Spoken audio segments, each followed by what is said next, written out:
Bonjour à tous et bienvenue. Nous sommes rejoints aujourd'hui par l'ambassadeur Badrag Kumar, diplomate indien depuis 3 décennies et également analyste géopolitique, qui écrit dans Counterpunch. Bienvenue. Merci, professeur. Vous savez, c'est un privilège pour moi. Merci. L'Inde, comme nous le savons, a toujours été le principal et le plus grand État non aligné pendant toute la guerre froide. Elle a également perpétué cette tradition en évitant d'être entraînée dans des systèmes d'alliance ou des blocs, tout ce qui pourrait saper sa position indépendante. C'est pourquoi certaines des choses qui se sont produites récemment sont assez intéressantes. C'est-à-dire que les États-Unis ont, je suppose, tenté de faire pression sur l'Inde. Eh bien, certaines erreurs ont été commises, et cela est manifestement très contre-productif, tout comme cela se retourne contre elle de manière importante. Et après toutes ces pressions et cette mauvaise gestion des relations avec l'Inde, nous apprenons maintenant que le Premier ministre Modi se rendra à Pékin pour rencontrer Xi Jinping pour la première fois en 7 ans, si je ne me trompe pas.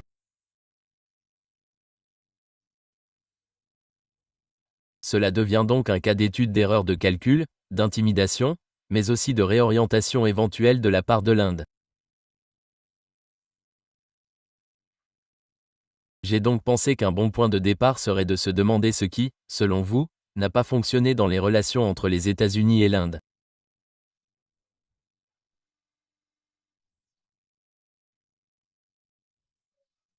Oui, vous avez tout à fait raison, professeur, en décrivant l'importance de la situation, vous savez, les erreurs de calcul, les impératifs de correction de trajectoire et toutes ces choses décrivent très bien l'état des lieux aujourd'hui.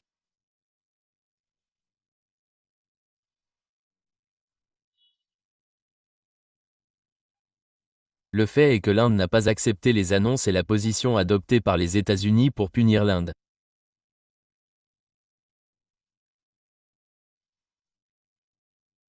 L'Inde, parce que le fait est que l'Inde n'est pas convaincue d'avoir eu tort d'une quelconque manière. Et eux, ce n'est pas eux, c'est une atteinte à la souveraineté indienne si vous savez que les États-Unis agissent pour punir l'Inde.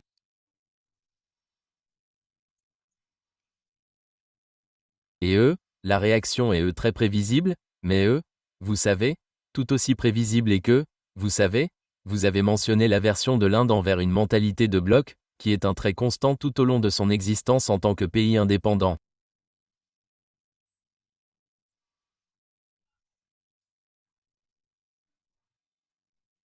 Mais eux à part ça, eux, l'état d'esprit conflictuel est en fait étranger à l'éthique indienne parce que vous savez, eux, eux, la tendance est presque toujours à synthétiser, vous savez, à avancer et à trouver des points communs, vous savez, c'est là que ça mène.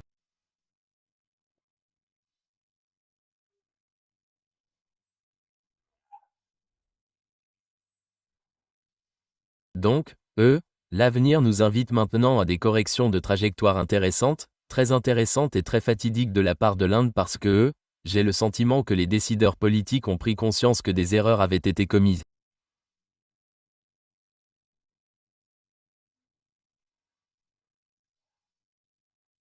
Euh, vous savez, nul autre que le ministre des Affaires étrangères a admis publiquement que l'une des choses que nous avons appris, c'est qu'il est erroné de dépendre fortement d'un pays en particulier dans nos relations étrangères, ce qui, vous savez, est un aveu franc d'un certain échec. Et venant du niveau du ministre des Affaires étrangères, cela doit être pris très au sérieux parce que c'est lui qui y travaille. Et il y a suffisamment de signes pour montrer que cette visite du Premier ministre Modi en Chine pour le sommet de l'Organisation de coopération de Shanghai va être interrompue par l'Inde.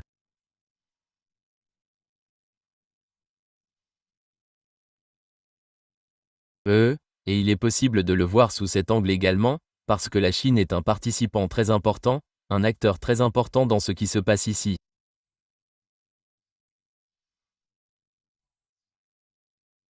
Et je n'essaie pas de dire que ce que l'Inde est en train d'initier est le résultat direct de l'impasse avec les pays développés, avec les États-Unis.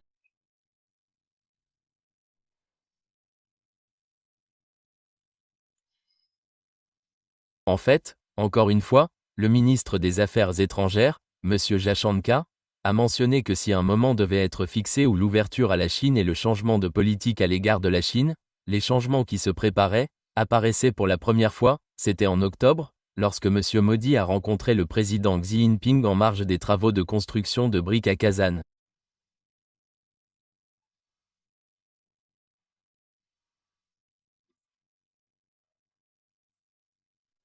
Et même avant cela, ceux d'entre nous qui vivent ici et qui observent de près les bouleversements sur le front de la politique étrangère, pouvaient voir qu'un changement d'attitude perceptible envers la Chine se dessinait.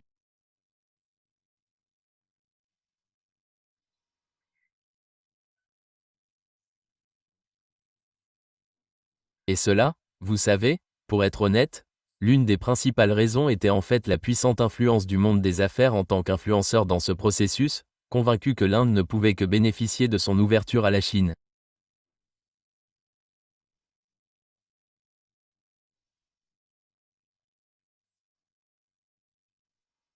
C'était bien avant l'arrivée de Trump à la présidence, bien avant sa doctrine de l'armement tarifaire et bien avant son assaut contre l'Inde.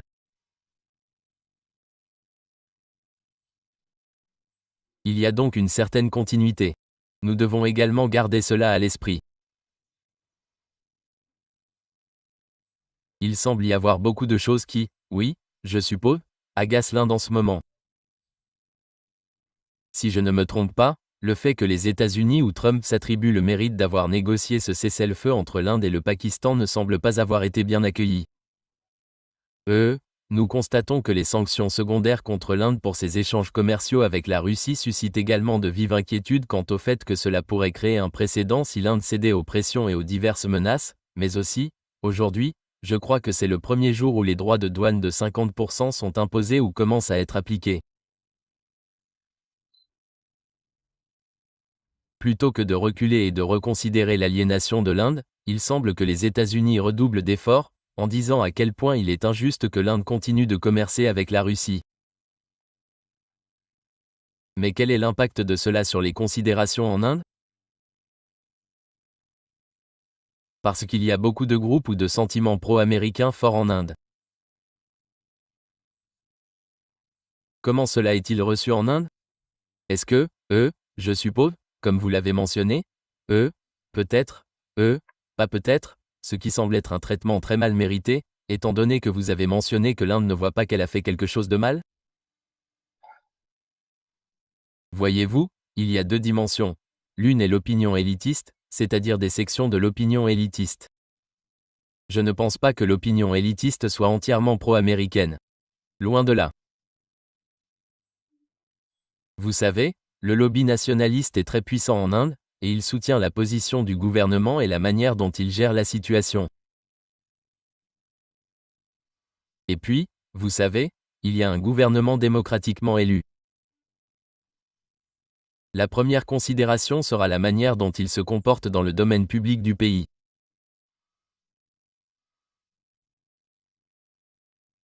Et, vous voyez, le Premier ministre s'est exprimé avec beaucoup de force en termes de Ordon peut appeler cela une doctrine de nationalisme économique, c'est-à-dire que l'Inde considère cela comme une atteinte à l'ancienne souveraineté, ce qui est totalement inacceptable.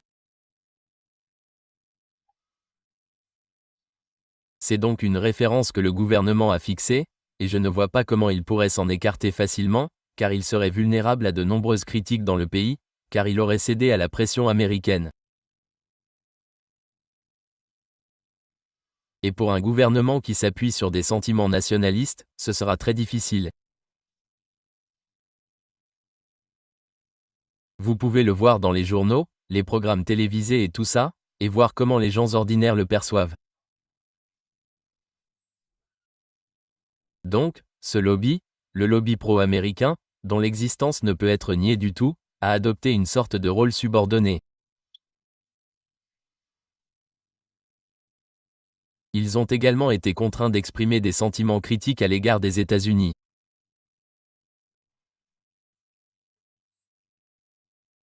C'est donc une situation curieuse, car vous savez, c'est un pays qui est très profondément peuplé de personnes patriotiques et nationalistes, car l'Inde a toute une histoire de lutte pour la liberté.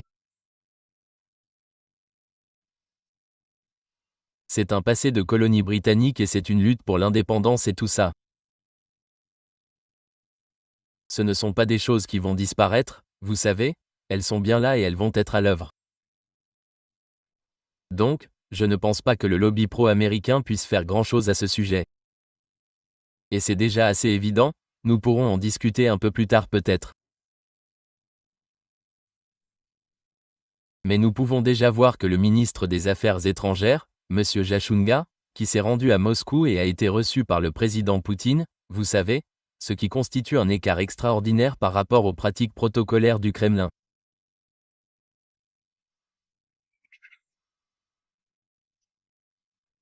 Il a parlé très fermement de ce que les États-Unis ont fait et il a presque directement critiqué le président Trump lui-même.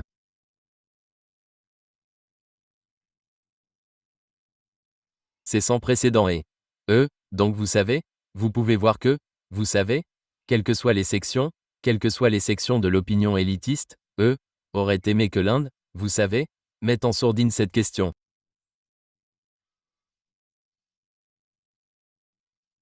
Cela ne semble pas se produire parce que la visite de Jashunga à Moscou a mis en évidence certains modèles qui sont révélateurs d'une nouvelle pensée, d'une pensée radicalement nouvelle, dans la politique étrangère de l'Inde concernant la Russie.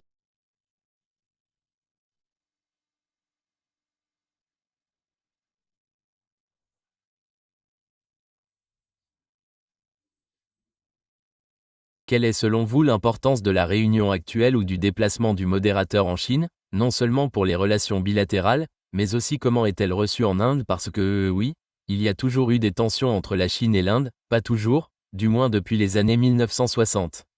Oui, y a-t-il des inquiétudes concernant cette comment voit-il cela?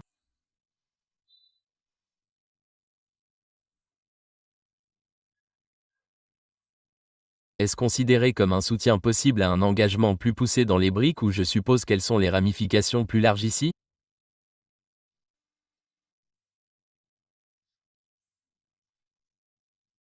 Eh bien, je pense que pour répondre à votre dernier point sur les ruptures, je pense que cela va être inévitable, vous savez, parce que ce que j'ai mentionné à ce sujet est plus évident dans ce que M. Jashunga a dit à Moscou, lorsqu'il s'est adressé à la presse, avec M. Labro, et aussi à son retour à Delhi où il a abordé ce sujet à nouveau.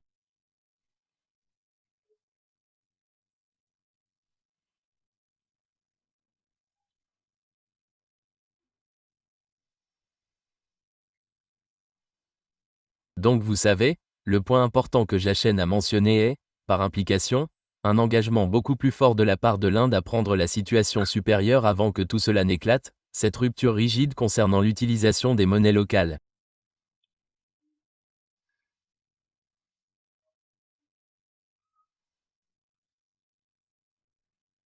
Ce qui est, comme vous le savez, le nœud du problème dans le processus.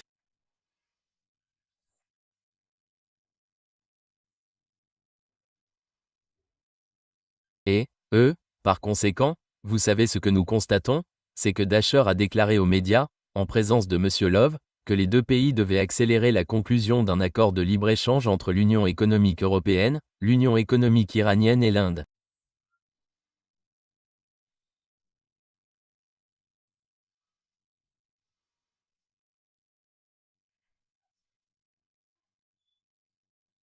Franchement, c'est un domaine dans lequel l'Inde était réticente à s'engager, par crainte, bien sûr, que cela soit perçu à tort par les Américains comme une politique hostile envers Washington.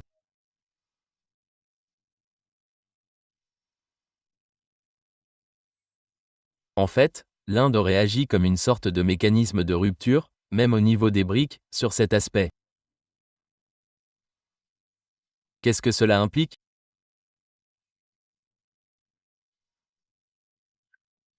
Si un accord de libre-échange se dessine, les deux pays vont échanger des biens et des services, y compris des services financiers, en dehors de l'orbite du dollar américain, et les moyens dont disposent les Américains pour surveiller ce qui se passe dans le commerce entre l'Inde et la Russie vont considérablement diminuer.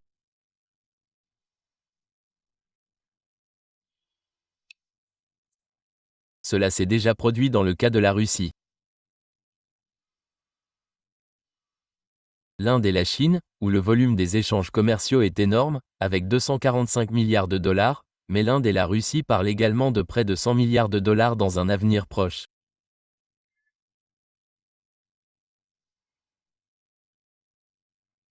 Donc, si cela se produisait, vous pouvez déjà voir qu'au sein de BRIC, vous savez, vous avez environ 350 milliards de dollars d'échanges en monnaie locale. Personnellement, je pense que cela va être un changement radical.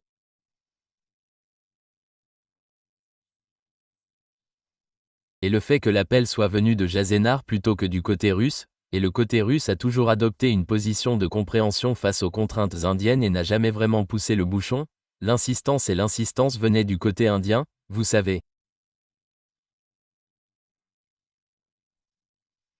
Vous pouvez donc imaginer ce que cela implique.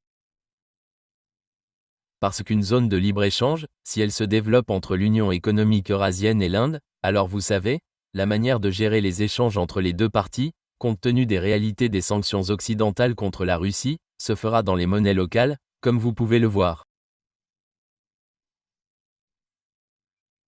Et cela crée une synergie pour que les BRIC puissent avancer sur des lignes où l'Inde était, aurait dû être une pierre d'achoppement auparavant.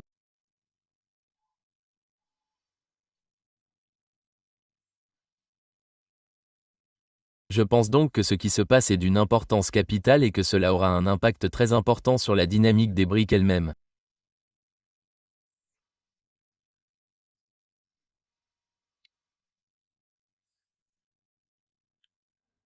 Ensuite, la deuxième chose que Jashankar a mentionnée concernait une critique directe du président Trump dans cette affaire. C'est en soi quelque chose de vraiment extraordinaire. Les journaux l'avaient noté, il s'en était pris au président Trump, vous savez, directement et indirectement, mais très implicitement, mais d'une manière très, très discrète, vous savez, et il était assez clair que l'Inde était. L'Inde commence, vous savez.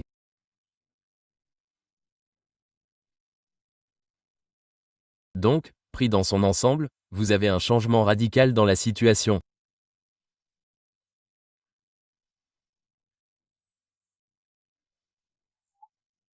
Le calcul change, et l'Inde envisage la situation en termes de réinitialisation profonde de ses relations extérieures, et les vieilles hésitations et réticences à s'identifier au processus de paix au-delà d'un certain point, ils ne seront plus là comme ils l'étaient auparavant.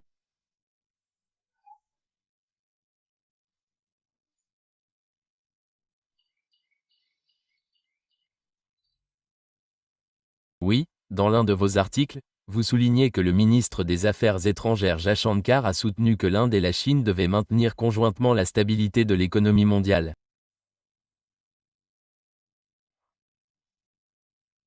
Oui, du point de vue indien, cela est considéré comme un langage très nouveau et différent, car cela ne ressemble pas à ce que l'on pense généralement. Comme vous l'avez dit, cela semble être un changement de cap plus important. Et puis, comment la position de l'Inde s'inscrit-elle dans ce qui se passe dans la région au sens large?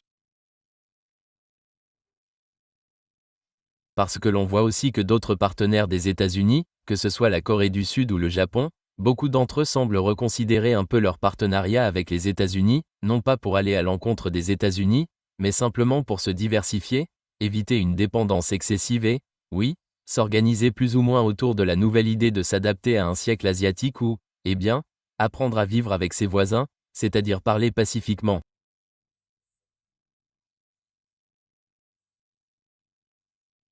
Ce qui peut être difficile si la politique étrangère est externalisée vers les États-Unis ou si l'on s'engage ou s'empêtre dans ces structures de politique de bloc. Vous voyez, à cet égard, vous savez que nous devons prendre en considération l'arriéré de l'histoire. Vous savez qu'il ne faut pas s'attendre à une accélération très spectaculaire de la normalisation avec la Chine. Et deuxièmement, et c'est probablement plus important encore, ce n'est pas à l'Inde de décider d'accélérer de cette manière. Cela dépend aussi de la réponse de la Chine.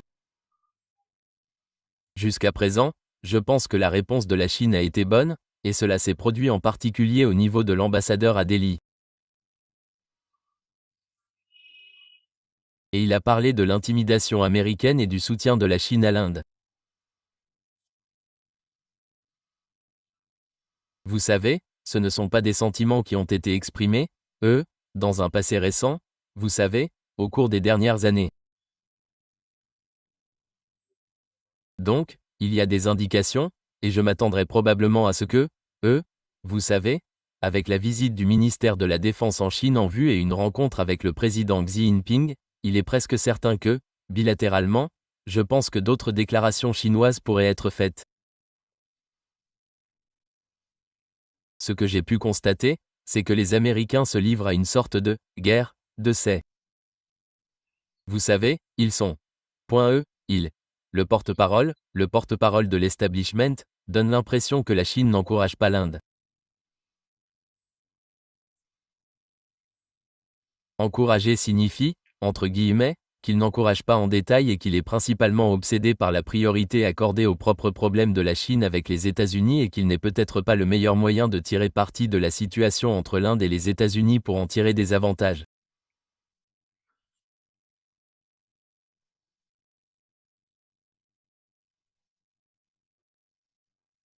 Je pense que c'est un argument complètement bidon, car il rejette complètement la réalité selon laquelle la Chine est un pays où la politique étrangère est basée sur des principes clairs, et ces principes ne peuvent être ignorés.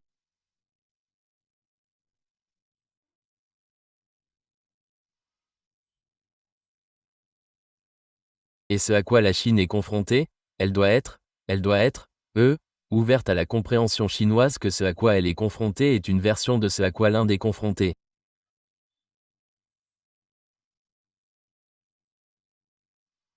C'est presque la quintessence de la même chose et cet intérêt commun, en fait, vous savez, Truman et l'ambassadeur à Delhi n'auraient probablement pas parlé en solo d'une question aussi sensible.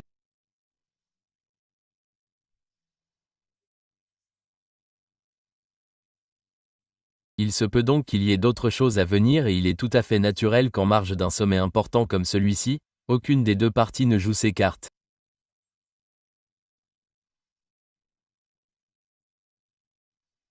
Aucune des deux ne s'exprimera à quelques jours de la tenue de cet événement. Cela enlèverait de l'éclat à l'événement lui-même. Donc, mon espoir, et mon espoir, c'est qu'il y aura une expression beaucoup plus prononcée de soutien chinois à l'Inde, et que cela donnera certainement un élan.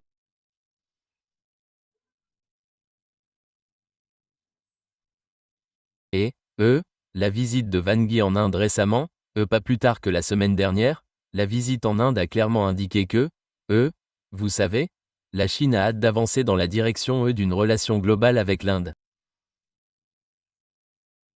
Et Dasher était sensible à l'idée. Et l'agence de presse Xinhua a déclaré que c'était un sentiment commun aux deux ministres des Affaires étrangères. Ce sont de très grandes déclarations à faire, bien que, implicitement, vous savez, là, donc nous devrons attendre et voir. Mais je pense personnellement que nous pouvons nous attendre à quelque chose d'un caractère majeur dans la position chinoise sur cette question pendant ou après la visite du Premier ministre Modi en Chine.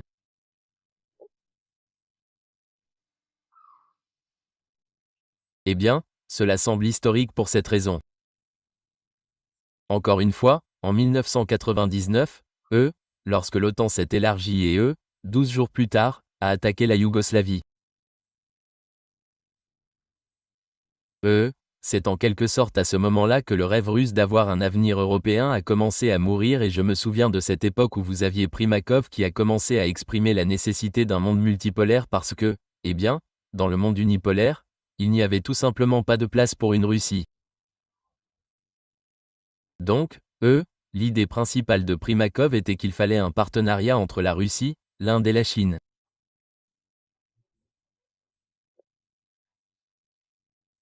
Cependant, à la fin des années 90, ils ont découvert que ni la Chine ni l'Inde n'avaient les capacités ou la volonté de former un tel partenariat, simplement en raison de la répartition du pouvoir. Toute la puissance économique était concentrée aux États-Unis. Mais vous savez, 25 ans plus tard, le monde semble très différent. La Chine est bien sûr extrêmement puissante. L'Inde est également en train de monter en puissance et les Russes sont également en position de force. Il semble donc que ce format trilatéral de ces trois géants eurasiens soit une possibilité. Mais encore une fois, la principale faiblesse semble être les tensions entre la Chine et l'Inde. Mais au cœur de tout cela, s'agit-il du fossé des pouvoirs entre la Chine et l'Inde ou s'agit-il principalement de questions territoriales? Et je suppose que pour poser une autre question, si oui, quelles sont les possibilités de faire de réels progrès sur les différents territoriaux?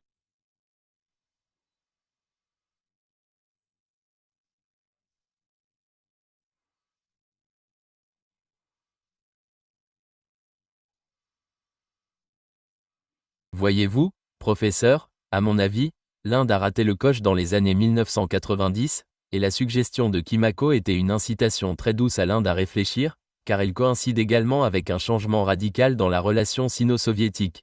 Reshma, qui a commencé en fait à l'époque soviétique, avant la fin de la guerre, et avant 1991, et dont la Russie était bien consciente, et la Chine répondait déjà à l'Union soviétique.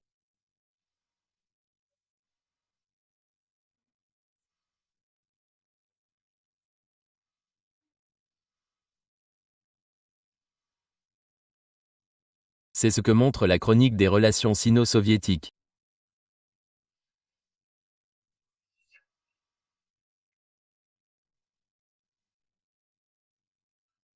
Et maintenant, vous savez, mon évaluation est que le schisme soviétique de Seignos et le différend frontalier entre les deux grandes puissances était beaucoup plus complexe que le différend frontalier de l'Inde, car le différend frontalier de l'Inde est en fait, par essence, une page blanche, vous savez, et il faut être prêt à esquisser une fois pour toutes vos idées avec prévoyance et sagesse.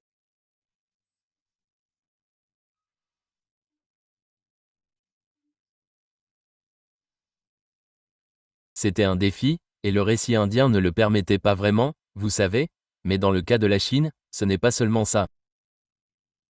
Dans le cas de la Chine et de l'Union soviétique, de la Chine et de la Russie, c'était aussi une histoire très difficile, et ce genre d'histoire difficile n'a jamais existé, parce que la guerre de 1962 elle-même était plutôt une aberration, vous savez, dans des siècles d'interaction entre les véritables puissances voisines. L'histoire le montre clairement, donc, d'une certaine manière, vous savez, cela aurait été facile. Mais ce qui s'est passé à cette époque, c'est que l'Inde était en très grande détresse économique. Elle a dû mettre en gage ses réserves d'or à Londres et prendre de l'argent du FMI. L'effondrement de l'Union soviétique a eu un effet délétère sur le moral des Indiens à cette époque.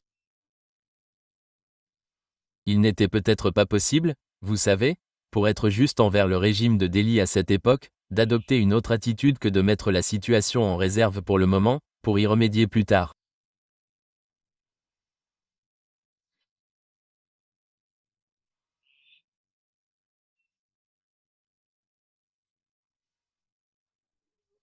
Mais, dans tous les cas, l'occasion a été perdue, et maintenant, avec le recul, comme vous l'avez mentionné à juste titre, les relations sino-russes ont prospéré, et elles sont pratiquement au bord d'une alliance irritable, vous savez, sans que les deux parties ne l'appellent ainsi, c'est ce vers quoi elles se dirigent, et, le deuxième point est que, vous savez, l'essor de la Chine a pris un tournant très spectaculaire, dans les années 1990. Vous savez, à cette époque, il était probablement possible pour l'Inde d'envisager une sorte de dialogue avec la Chine sur un pied d'égalité, dans le respect mutuel, l'équité, etc. Parce que les deux économies n'avaient pas ce genre d'écart.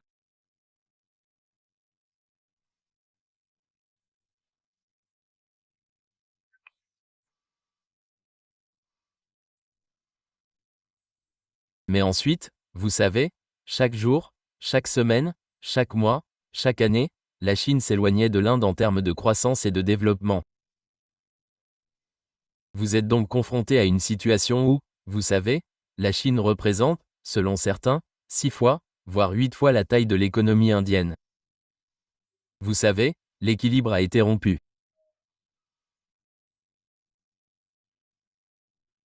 Par conséquent, vous savez maintenant que vous auriez pu écrire des choses nouvelles et claires sur une page blanche, ce qui n'est pas le cas ici, car vous savez qu'il y a un déséquilibre dans la relation elle-même. C'est donc devenu plus compliqué d'une certaine manière. Il y a d'autres aspects à cela. La façon dont la relation entre l'Inde et les États-Unis s'est développée et les murmures des Américains, des groupes de réflexion et des décideurs politiques à l'oreille indienne, selon lesquels l'Inde a un avenir prometteur en tant que contrepoids à la Chine. Vous savez, une idée qui gagne du terrain, car c'est une pensée très lourde pour l'Inde, pour les élites indiennes. Donc, vous savez, toutes ces choses ont compliqué les choses et nous avons mis de côté les considérations relatives à la normalisation en Chine.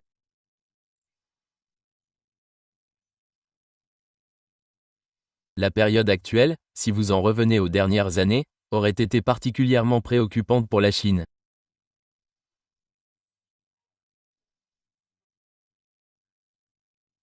La manière dont l'Inde, l'élite indienne, le gouvernement et les politiques indiennes se sont rapprochés du programme américain, vous savez, et ils étaient toujours ouverts à ce que l'Inde soit ouverte à accepter que l'Inde ait une relation avec une puissance très importante comme les États-Unis.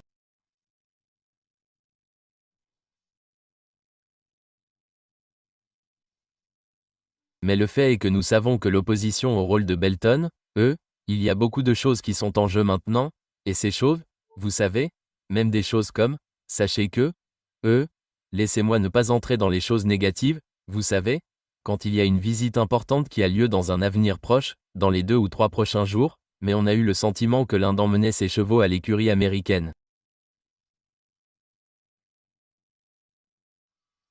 C'est quelque chose d'extrêmement inquiétant pour la Chine.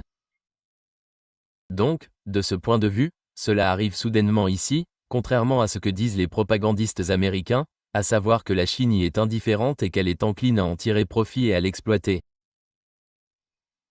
Ma lecture de la situation est que ce n'est pas ainsi que la Chine va penser. La Chine y verrait une excellente occasion de réinitialiser ses relations avec l'Inde. C'est ce que je ressens. C'est peut-être en partie parce que j'ai toujours préconisé une normalisation avec la Chine, qui devrait être très avantageuse pour la croissance et le développement de l'Inde, et que nous devrions y travailler avec beaucoup plus de diligence, et si nécessaire, en gardant même nos distances avec les Américains à certains égards, en particulier en ce qui concerne les questions de sécurité régionale concernant la Chine. Mais, vous savez, cela ne s'est pas produit. Mais maintenant, vous savez, toutes ces choses sont du domaine du possible.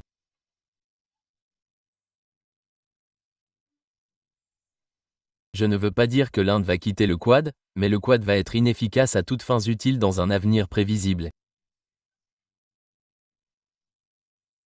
Et, vous savez, le ministre des Affaires étrangères sud-coréen était à Delhi.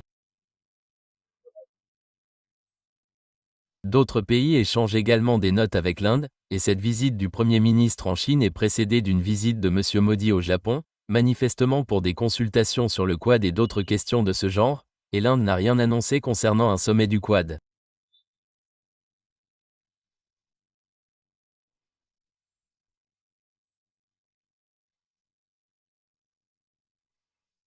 Les conditions ne sont pas propices à cela pour le moment, mais, étant donné l'état actuel des choses, je ne pense pas qu'il soit possible. Il est probable que Trump assiste à une réunion du Quad, qui était initialement prévue pour le mois de septembre, lorsqu'il viendra en Asie.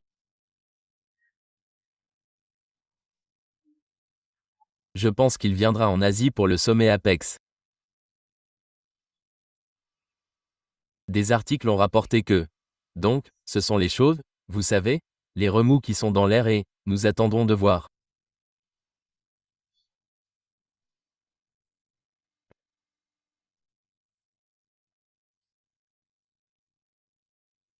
Lorsque la Russie se tourne vers l'Eurasie, elle a tendance à considérer la Chine comme sa principale force motrice, étant donné qu'elle a à la fois la capacité et la préparation nécessaires pour construire une architecture économique eurasienne plus alternative, qui ne dépend pas excessivement des technologies et des industries américaines, des banques de change et des corridors de transport.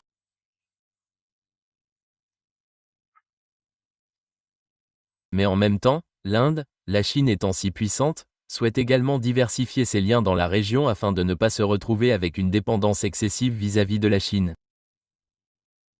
Cette asymétrie les placerait dans une position vulnérable en termes de préservation de leur autonomie économique.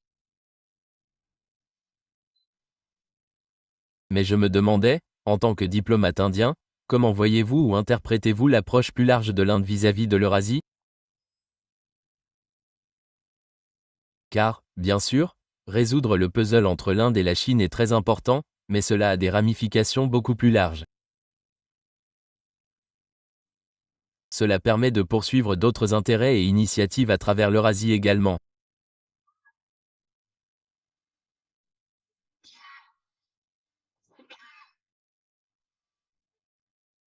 Eh bien, vous savez, il y a déjà des remous dans l'air que l'on pourrait voir, parce que, vous savez, la priorisation de la relation avec la Russie est quelque chose de très frappant, en ce moment.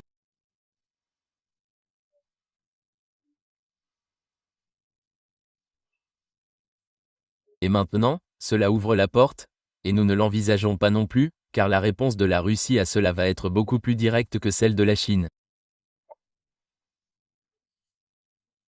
Vous savez, nous ne parlons que du flux de pétrole en provenance de Russie, mais la Russie est, vous savez, une maison russe de ressources, de minéraux et autres, où, vous savez, l'Inde a une bien plus grande possibilité de s'intégrer, vous savez, et je pense que cela va arriver, vous savez. Tant en termes d'investissements indiens qu'en termes d'investissements russes, et si un système de paiement peut être mis en place, je pense qu'il pourrait y avoir un bond massif dans le commerce bilatéral.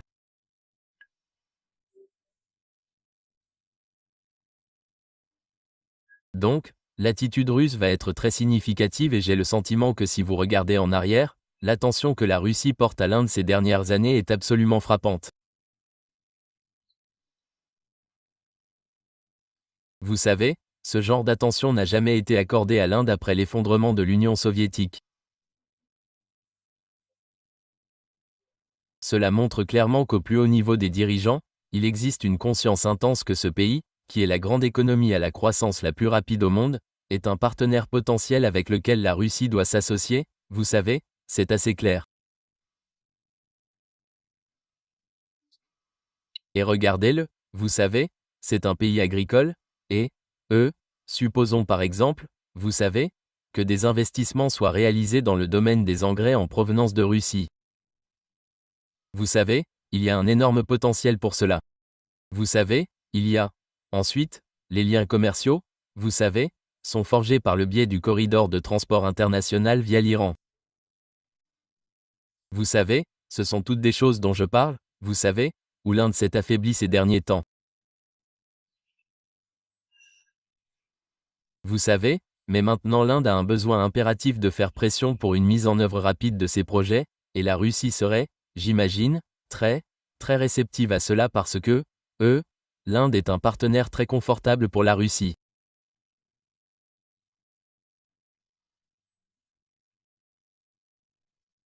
Il n'y a pas de conflit d'intérêts majeur et les Russes savent comment opérer dans le milliard indien et comment gérer leurs projets, comment négocier avec les Indiens et, plus que toute autre chose, une attitude de concession mutuelle a toujours caractérisé l'état d'esprit russe lorsqu'il s'agissait de l'Inde. Vous savez, ils n'ont jamais été têtus en insistant sur le fait que leur vérité était la vérité solennelle. Vous savez, ils ont toujours été prêts à ajuster les préoccupations de l'Inde, etc. Donc, c'est une relation très confortable, et si, la Russie procède dans cette voie, comme Poutine lui-même l'a fait, Poutine ne manque pas vraiment une occasion de souligner la grande importance que son gouvernement attache aux relations avec l'Inde, vous savez, et c'est même hors contexte, vous savez, il saute sur ce sujet. Et dans ce système russe, le message passe, et, vous savez, M. Manounov est la personne qui est le coprésident, avec le ministre indien des Affaires étrangères, le vice-premier ministre Monsoonov, il est coprésident de la commission mixte avec l'Inde, et, quiconque connaît la Russie de près sait à quel point il est important d'être Monsoonov, vous savez, dans le système politique russe, vous savez. Il est, une étoile montante dans le firmament russe, vous savez, dans la politique Kremlin. Donc, vous savez, qu'est-ce que cela signifie? Cela montre encore une fois qu'il est possible d'accorder une très grande attention aux questions concernant les relations avec l'Inde, vous savez. Donc, l'attitude russe est très, très importante à mon avis, et cette attitude, ne laisse rien à désirer. Je pense que la Russie sera encouragée. Elle a appuyé sur l'accélérateur pour certains de ses projets où elle hésitait parce qu'elle avait le sentiment que l'Inde était tiède dans le passé. C'est une chose. Vous savez, les investissements chinois en Inde iront également de pair avec les investissements russes, avec le développement des liens entre la Russie et l'Inde. Je pense que la Chine sera également rassurée si les relations avec l'Inde s'épanouissent de cette manière et si le commerce bilatéral est presque au même niveau. Le commerce bilatéral de la Russie avec l'Inde et celui de la Chine avec l'Inde sont presque au même niveau. Je pense que l'Inde a également une situation très favorable là-bas, et ce sont toutes des possibilités qui sont clairement là.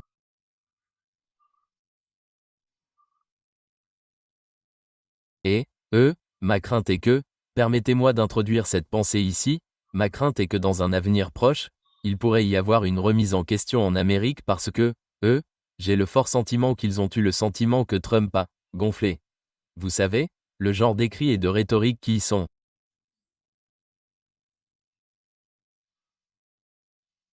Je suis remonté, mais Trump est un homme très fier, et je ne pense pas qu'il va facilement renoncer à cette position.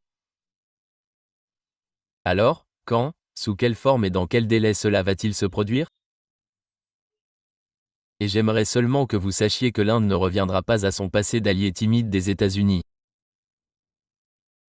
Je ne pense pas que cela arrivera, mais, vous savez, c'est aussi une pensée que je dois exprimer aujourd'hui. En fait, j'ai écouté un podcast de George Feynman. Je pense qu'il le connaît, vous savez, et il a exposé une thèse, en fait, fondamentalement, à ce sujet, les Américains ne sont pas très sérieux lorsqu'il s'agit de mettre l'Inde au tapis.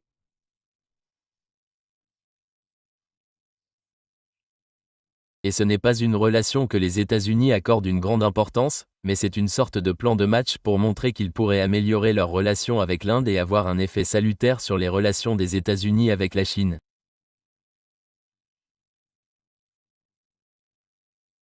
Je pense que c'est une thèse tirée par les cheveux, mais ce qui est important, c'est que des sections influentes de la communauté américaine continuent d'exprimer ce genre d'opinion au sein du Congrès.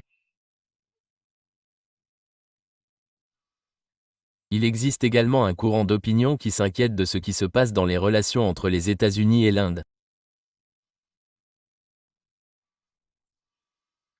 C'est donc également un élément dont nous devons tenir compte. Ne pouvons-nous pas l'ignorer?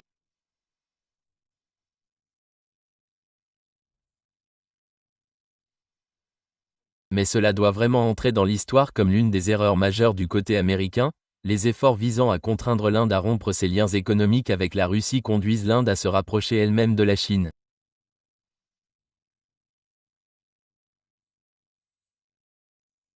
Je veux dire, une partie de cela aurait dû être prévisible, mais je ne sais pas comment ils en sont arrivés là.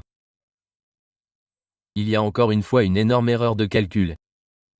Avez-vous un dernier mot avant de conclure? Non.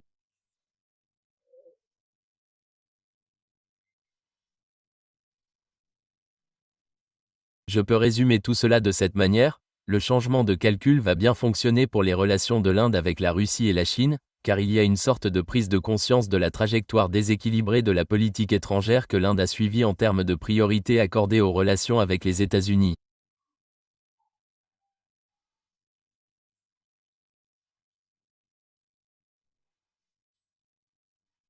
Non seulement cela a apporté beaucoup de dividendes et l'Inde l'aurait espéré, mais cela a eu une mauvaise influence sur elle, ce qui a conduit à négliger les domaines prioritaires. Par conséquent, je pense qu'une relation diversifiée va se poursuivre. C'est mon sentiment. Et puis, vous savez, il y a une rupture totale de confiance avec l'administration Trump et on ne peut pas crier sous le tapis qu'un jour on ne pourra pas dire que tout est revenu à la normale avec les États-Unis.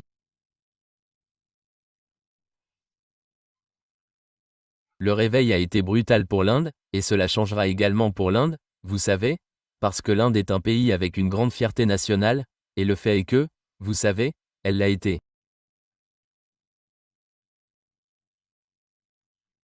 Son image est ternie et elle a été dénigrée par l'administration Trump, sans aucune contribution pour son sens du respect de soi et de l'estime de soi. Et par conséquent, il sera très difficile de détecter les menaces comme ça. C'est mon sentiment.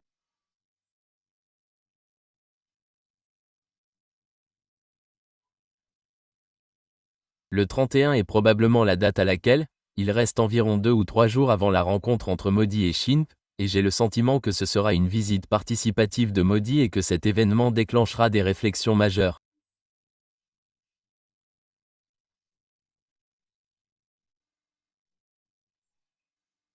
Merci. Ambassadeur. Merci beaucoup d'avoir été si généreux de votre temps et je suivrai de très près l'arrivée du Premier ministre Modi à Pékin. Alors oui, merci encore. Merci. Merci, professeur.